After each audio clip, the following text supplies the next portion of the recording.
Welcome to Lock It Down Sports. I'm your host, Locke Hoover, and as always, you can follow me on X at Lock It Up Media. That's Lock It Up Media on X. You can also check us out at E5280 Sports. That's E5280 Sports. And today on the show, how conference disagreement is a win for college football fans, a fun all-star game weekend, and the Braves minor league draft strategy. And that's where I want to get started with today, the Braves minor league draft strategy, as the 2025 draft just concluded this week.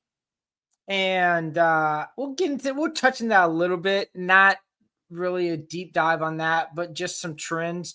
But really what I want to kind of do is explain why the Braves system is what it is and the complaints of there not being any depth in the minor league system. And there is depth, but it's just in a different magnitude in a different realm than what people really are wanting for, as Baseball America did a really good job here, and I'm pulling some of this stuff from them, of a breakdown of how the every big league team's minor league farm system is broken down to and the resources distributed. And the Braves are ranked in the lower half of the league as far as overall ranking to the minor league system. And a lot of that is because they don't have much immediate draft capital and prospects ready, as it's all in the lower levels. So A ball, high A, complex ball, that's kind of where a lot of the Braves' current talent is. And there's a gripe, like I said, where are all the bats? Where are all the bats in the Braves system? Well, it's hopefully all in low A and high A and complex ball. That's the gripe of the bats, as the Braves have invested a lot in pitching. And I think that's okay. They've drafted a lot of pitching over hitting, and there's minor league pitching prospects from AAA all the way on down that are top prospects you feel good about. And here's what I think. Obviously, the Major League Baseball draft is different from any other draft in all of sports, as these players might take them 2, 3, 4, 5 years, depending on where they're drafted and the position for them to be ready on the big league. Yeah, you're seeing some more college guys, top college guys, get drafted, and then they're in the big leagues a year or two later. You're seeing that a little bit more, but that's not I wouldn't call that necessarily a trend at this point, but it is happening more than it has in the past. And I still think the Braves are doing this. They're taking the best player available regardless of position. Oh, another pitcher on our board. We're going to take him. Oh, another pitcher's on our board. We're going to take him. And you draft the best player available and you figure the rest out later. Like, shoot, this year, best player available, Braves drafted 3 straight shortstops. Pick 1, 2, and 3. Are all those guys going to play shortstop? No, but they're usually the most talented player on the field, the shortstop, and then you can move them wherever you need. Maybe 1 or 3 you're hoping stays at shortstop because there's a need at the shortstop position. But point being, you take the best player available. And the Braves have taken a lot of pitching, and pitching to me is always a need. Always, always, always a need. And here's why. They can trade pitching assets. and the high injury rate that there is with pitching these days.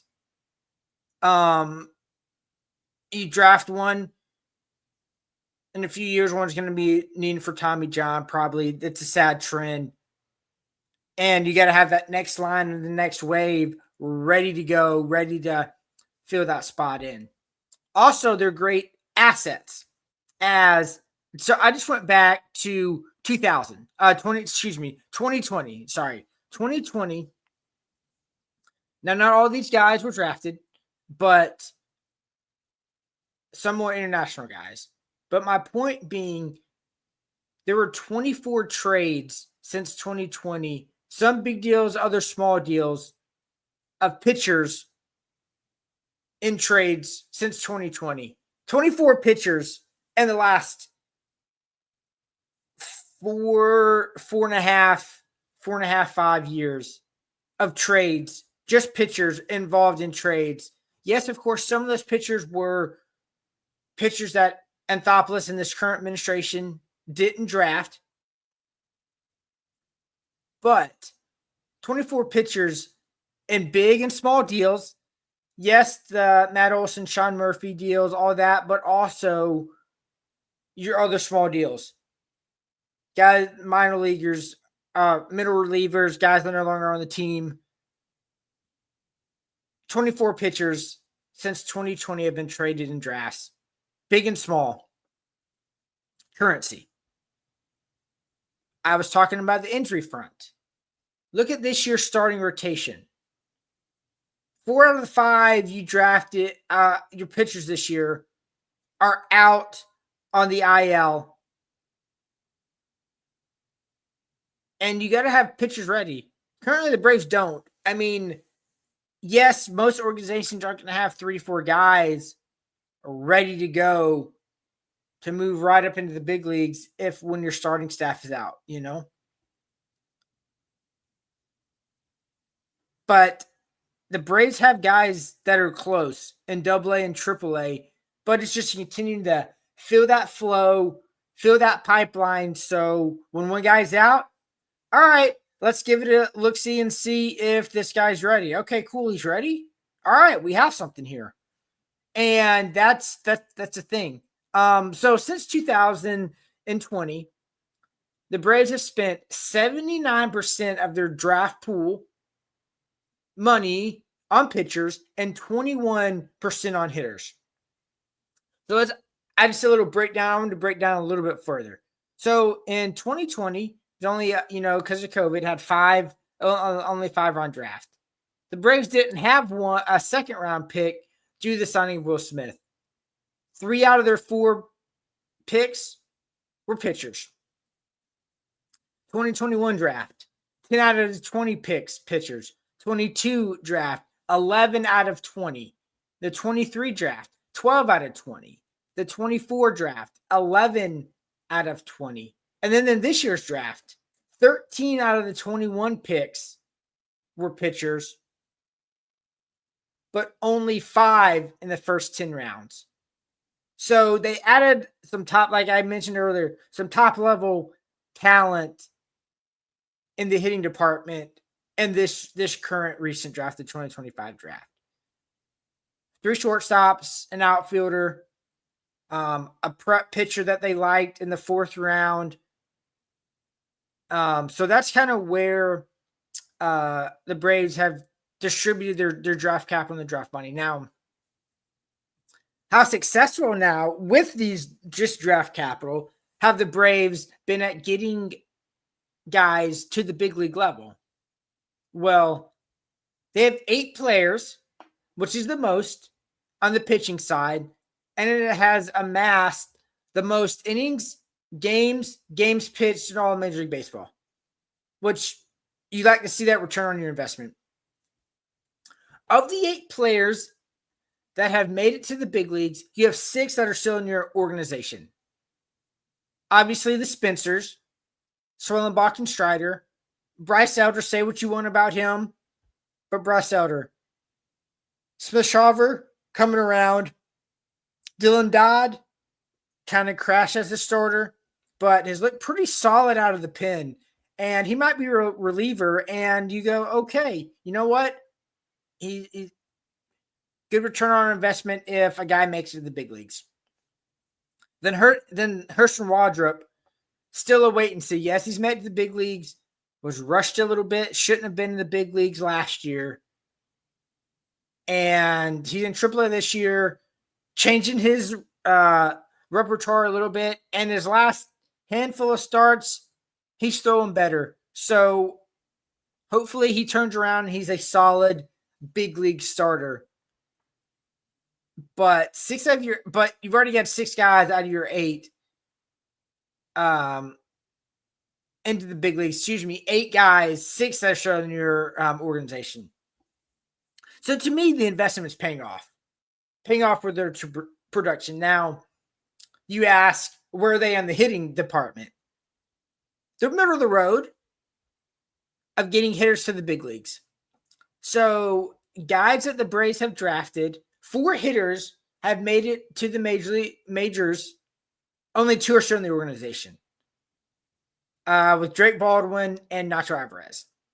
Granted, they're getting a lot of that production from Drake Baldwin. And, it's a wait and see with Nacho Alvarez. Struggled last year. We'll see what he does this year.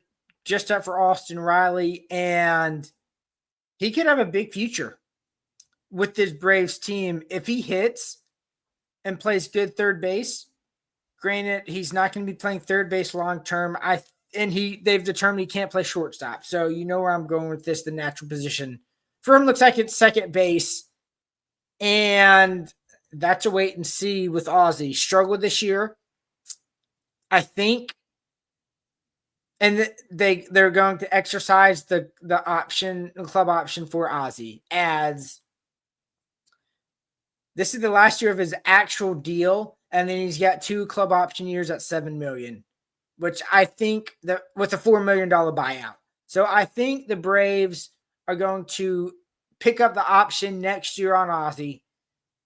And then the following year, we'll see what happens, if Ozzie turns it around the second half and following next year. But still, if they like what they see out of Nacho from this limited run, who knows? Maybe he hits good. Maybe he hits good with Austin on the DL or IL, and they keep him in the big leagues and say they let go Luke Williams. And if Ozzie still struggles, Nacho Alvarez plays 2-3 days a week, and you kind of back and forth between him and Ozzie. I don't know if it's a wasted season, if it looks like it's going to be the Braves not making the playoffs. Maybe you get a little bit of a look at Nacho Alvarez, what he can do, while also hoping Ozzie becomes what you think he is, continues to perform. But if not, if he continues to struggle like he has in the first half, you've got a decision to make. And then next year, maybe you extend the option, let Ozzie go, but you've got Nacho right there to play some. So it's a very fluid situation, maybe, if you ask me. And like I said, the way the Braves' current roster is structured with a strategy, one hitter is going to work to kind of bring up and get the feet wet and get the feel with how this Braves team is structured. And this year, basically that one hitter, Drake Baldwin. So now he's in as your catcher or your DH this year, next year. We'll see how that plays out, what they do. Maybe next year it is Nacho that kind of fully takes off and starts to hit. But where the Braves are, I mean, it definitely hurts the offensive depth. But that's where they are right now. And with both Drake Baldwin and Nacho Alvarez, they're 17th overall in plate appearances. So lower half of the league when it comes to just full plate appearances. Yes, there's other numbers to dive into, but I think plate appearances is really one of the best numbers to kind of look at based on getting your guys in your organization to the big leagues. And that's kind of really what I'm talking about based on your draft success. And the Braves' strategy overall has been to draft pitching high and have international free agents as your hitters.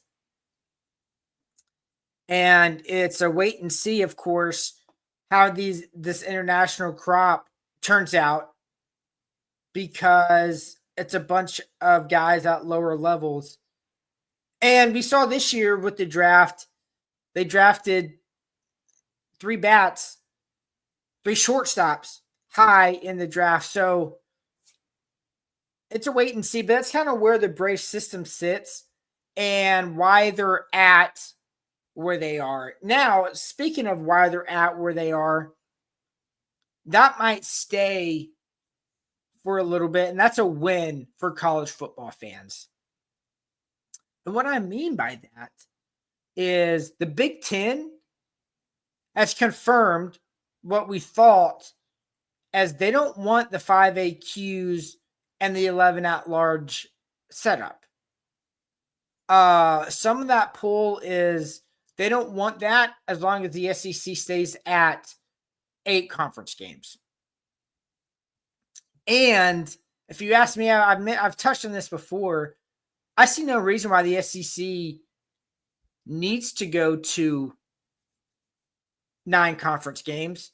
And if you're the SEC, why do you want to when you see how the selection committee chose its teams last year? It's not who you beat or your strength of schedule, but the win-loss record. We saw that case in point. Perfect example was Indiana last year. Trash schedule, soft cupcake schedule.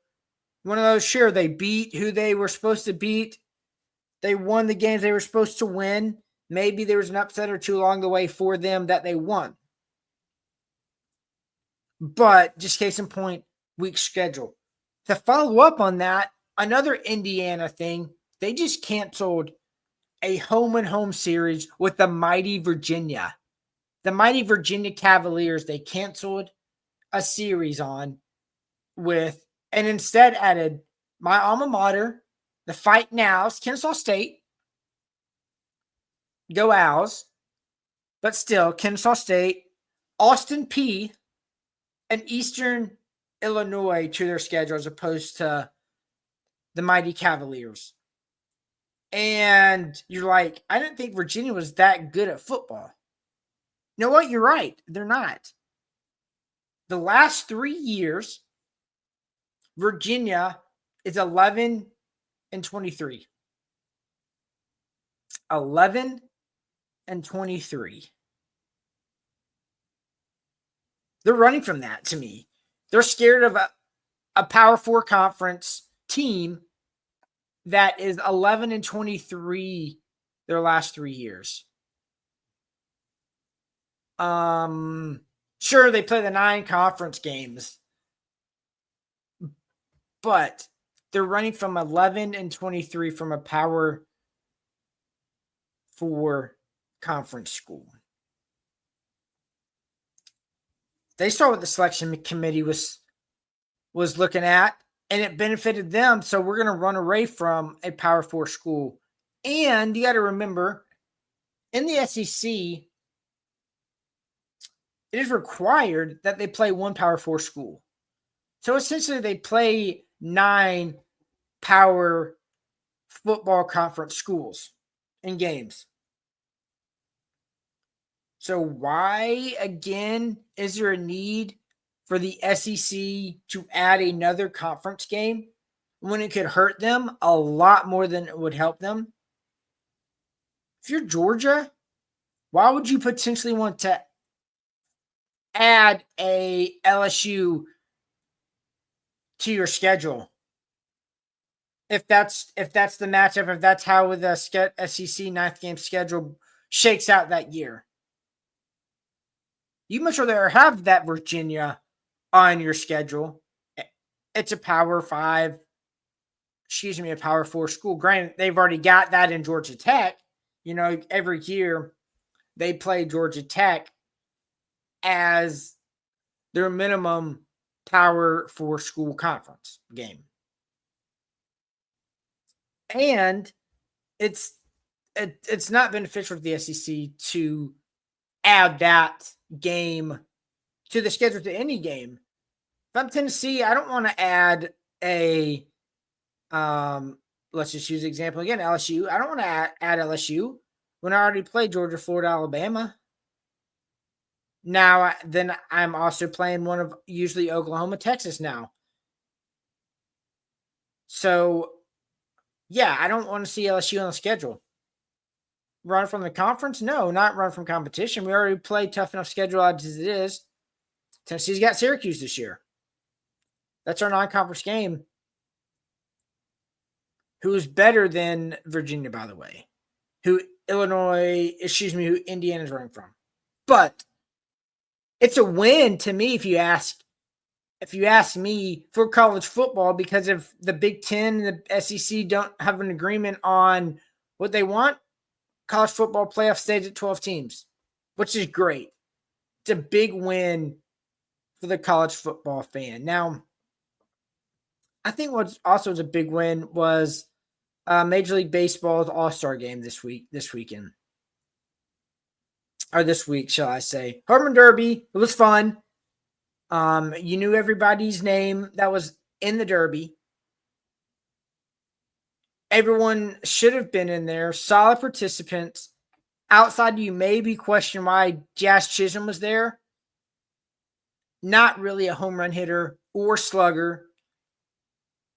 Yeah, he has a lot more hype and swag to him than he actually brings, but that's fine. He's an average big leaguer, and that's okay. He's an average big leaguer at second base.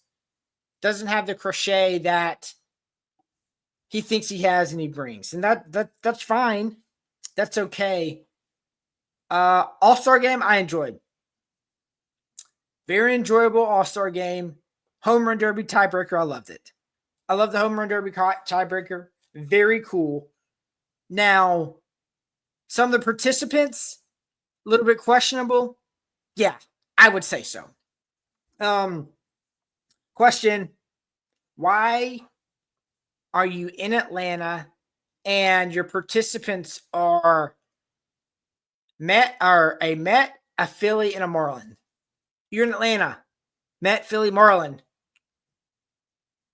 Speaking of Marlins, why Kyle Stowers, when I just said you're in Atlanta, and oh yeah, Matt Olson was on deck in the ninth, ready to go, loose for the Home Run Derby. Let him lead off the Home Run Derby tiebreaker.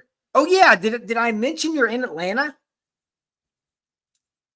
In Atlanta. He's ready to go. Hello. And then you go with Jonathan Aranda on the AL side. Not a home run hitter. There had to be better options of players who had not left yet. Yes, there was a report that Aaron Judge had already gone. Shohei Ohtani was already gone. Already left the building. Kind of sucks. Yeah, it does for sure. But no offense to Jonathan Aranda, he had 11 homers on the year. There's got to be a little bit of a better option, right? Right? I don't know. I'm asking. There's got to be. Kind of makes you wonder sometimes, like what's going on in the minds of these people. I don't understand it. A lot better options. The game though was the most watched All-Star game of all the major sports, which makes sense. It drew 7.2 million. Peaked at 8.1. I would imagine probably in the Home Run Derby, the swing off. But why it draws the most makes sense because it's the only All-Star game that's actually resemblant of what a regular season game looks like. And that's what the fans want. A resemblance of what a game that you're used to looks like. Because basketball games, it's 200 to 215 is, the score. 190 to 1 95. Not a real basketball, no defense. And they don't even do a Pro Bowl anymore. It's carnival games, basically, and challenges and whatever. So it's a resemblance of an actual major sport all-star game. And it makes sense that it drew the highest. Now, there's still some issues with Major League Baseball. I think I'm going to get into that next week of a topic that Major League Baseball continues to stub their toe at. And it's frustrating. And I don't understand why they keep kicking themselves in the foot. But that might be a topic for next week. So I look forward to talking to you next week. As always, my name is Locke Hoover. You can follow me on Twitter at Lock It Up Media. That's Lock It Up Media on X. You've been listening to Lock It Down Sports on E5280 Sports. Talk to you next week.